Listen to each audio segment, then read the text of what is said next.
আসসালামু আলাইকুম। আজকে ফ্রেশ মুরগির তরকারি বানাইমু। দিতেছি পেঁয়াজ, এলাচি দিতেছি, তেজপাতা, দালচিনি, গোলমরিচ, লং, গোটা জিরা কষা দিছি, আদা রসুন পিসা দিতেছি,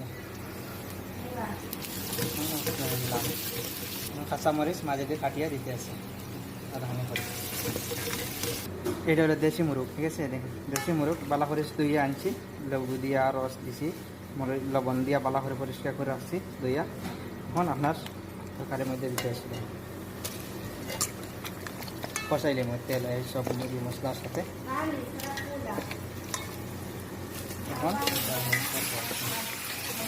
এখন মাংস কষানি হয়ে গেছে, মুরগির মাংস ফ্রেশ। এখন হাতি হলদের গুঁড়া দিতেছি 2 চামচ, একটু কালার বেশি, ধনিয়ার গুঁড়া 1 চামচ, গরম মশলা